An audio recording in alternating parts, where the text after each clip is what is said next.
Hello friends, आप सभी का एक बार फिर से अल्टीमेट जीएस क्लासेज में स्वागत है।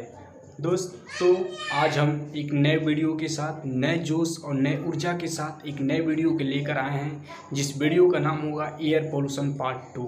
सो फ्रेंड्स, हम बिना समय गंवाए हुए रफ्तार और विस्तार के साथ जानते हैं वह कौन सी आज की 15 से 20 क्वेश्चन हैं जिनके बारे में हमें डील करना है, विस्तार से जानना है, जो कि वह कॉम्पिटिटिव एग्ज़ाम्स या अन्य एग्ज़ाम के लिए बहुत इम्पोर्टेंट क्वेश्चंस, इम्पोर्टेंट व्यू के एग्जाम व्यू से हैं। सो फ्रेंड्स, हम पहले क्वेश्चन की तरफ बढ़ते हैं। तो हमारा पहला क्वेश्चन है, हाउ मेनी लेयर्स ऑफ एटमॉस्फेयर्स। जो हमारा पहला क्वेश्चन है, जो एटमॉस्फेयर्स हैं उनके कितने लेयर्स होते हैं। तो सबसे पहले मैं बता दूं, जो एटमॉस्फेयर के वो लेयर जो संख्या है वो 5 है। 5 उसमें पहला आता है ट्रोपोस्फियर, दूसरा आता है स्ट्रेटोस्फियर, थर्ड आता है मेसोस्फियर, फोर्थ आता है थर्मोस्फियर्स एंड फिफ्थ आता है एक्सोस्फियर्स। फ्रेंड्स, ये तो नाम हो गए उनके लेयर के, लेकिन इनकी डेप्थ हाइट कितनी होती है, कहाँ से कहाँ तक होती है, इसको भी हम जान लेते हैं। जो ट्रोपोस्फियर की एटीट्यूड होती है, जो हाइट होती है, वो अर्थ सरफेस से 0 से 12 किलोमीटर की होती है। और जो जो स्ट्रेटोस्फियर होती है वह 12 किलोमीटर से 50 किलोमीटर तक होती है। और जो मेसोस्फियर होती है वह 50 से 80 किलोमीटर होता है। जो थर्मोस्फियर होता है वह 80 से 700 किलोमीटर तक होता है। और जो एक्सोस्फियर होता है वह 700 किलोमीटर टू 10,000 किलोमीटर फ्रेंड्स होता है। सो फ्रेंड्स, इसके बारे में हम layers of the earth atmosphere हम जान लिए हैं, इसलिए नेक्स्ट क्वेश्चन की ओर बढ़ते हैं। तो हमारा नेक्स्ट क्वेश्चन है, how much % of tropospheres contain mass of earth air. जो फ्रेंड्स, जो अर्थ पे जितने भी एयर पाए जाते हैं उसका कितना % ट्रोपोस्फियर में एयर पाया जाता है। सपोज दैट मान लेते हैं अर्थ पे 100% एयर है, तो ट्रोपोस्फियर में कितना एयर पाया जाता है अर्थ का, तो उसका राइट आंसर है 25% फ्रेंड्स। नेक्स्ट क्वेश्चन की ओर बढ़ते हैं। What is the name of end point of tropospheres. जो 0 से 12 किलोमीटर ट्रोपोस्फियर का एटीट्यूड है, एटीट्यूड से मतलब यूँ कहा जाए कि जो इसका एंडिंग पॉइंट है वो 12 किलोमीटर पे है।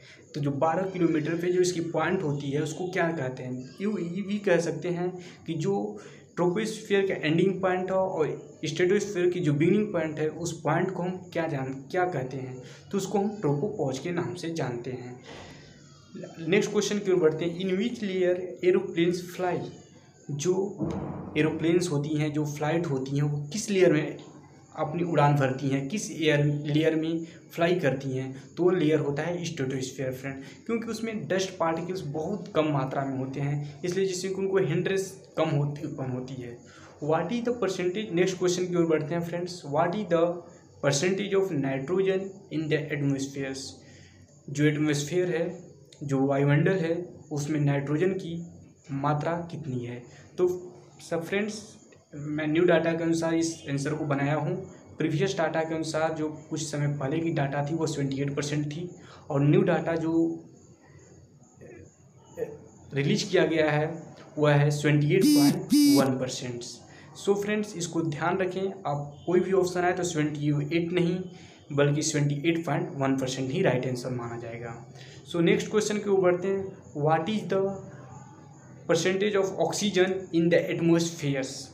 तो जो उसका परसेंटेज होता है ऑक्सीजन का, पहले की डाटा के अनुसार 21% था, लेकिन अब की न्यू डाटा के अनुसार 20.9% है।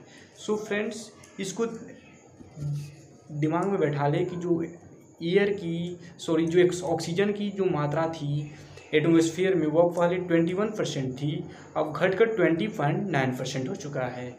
सो नेक्स्ट क्वेश्चन की ओर बढ़ते हैं। What is the percentage of argon in the atmosphere. जो आर्गन का परसेंटेज है वो कितना है एटमॉस्फेयर में, तो उसका राइट आंसर है 0.9%। नेक्स्ट क्वेश्चन की ओर बढ़ते हैं। What is the role of carbon dioxide in the atmosphere. What is the percentage of carbon dioxide in the atmosphere. जो कार्बन डाइऑक्साइड है वह एटमॉस्फेयर में कितने % मौजूद है, तो वह है 0.035%। राइट आंसर है 0.035% फ्रेंड्स। इसको केयरफुली नोट कर लीजिए माइंड में। नेक्स्ट क्वेश्चन की ओर बढ़ते हैं। What is the percentage of others in the atmosphere. हमने अभी डिस्कस किया है नाइट्रोजन, ऑक्सीजन, आर्गन और कार्बन डाइऑक्साइड के अतिरिक्त जो पाए जाते हैं अदर एलिमेंट, अदर गैसेज, तो उनकी परसेंटेज होती है 0.065%। राइट आंसर है 0.065% फ्रेंड्स। नेक्स्ट क्वेश्चन की ओर बढ़ते हैं।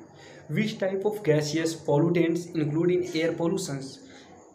ये आपको मालूम होगा कि different type of gaseous pollutants होते हैं, तो वो कौन से पॉल्यूटेंट्स हैं जो कि एयर पॉल्यूशन में इन्वॉल्व होते हैं, मिक्स होते हैं। तो उनको वो 5 तरह के होते हैं पॉल्यूटेंट्स। फर्स्ट पॉल्यूटेंट्स है oxides of sulphur. Oxides of sulphur जो कि मेनली SO2 और SO3 होता है। नेक्स्ट है ऑक्साइड्स ऑफ नाइट्रोजन। इसमें मेनली होता है NO एंड NO2 और NOx। जो अगला है कार्बन मोनोऑक्साइड है। और चौथा जो है वोलेटाइल ऑर्गेनिक कंपाउंड, जिसको VOC के नाम से भी जानते हैं। जो नेक्स्ट है वह ओजोन है। फिफ्थ पॉइंट है ओजोन है। सो नेक्स्ट क्वेश्चन की ओर बढ़ते हैं friends. Which type of particle content radio active pollutants. किस तरह का पॉल्यूटेंट किस तरह का पार्टिकल रेडियो एक्टिव पॉल्यूटेंट को कंटेन करता है। तो उसमें पहला आता है रेडॉन 222। इस क्वेश्चन को ध्यान रखिए, बहुत ये इम्पोर्टेंट क्वेश्चन है। जो कि ये कौन से पार्टिकल होते हैं जो कि रेडियो एक्टिव पॉल्यूटेंट को कंटेन करते हैं। तो पहला है वह रेडॉन 222।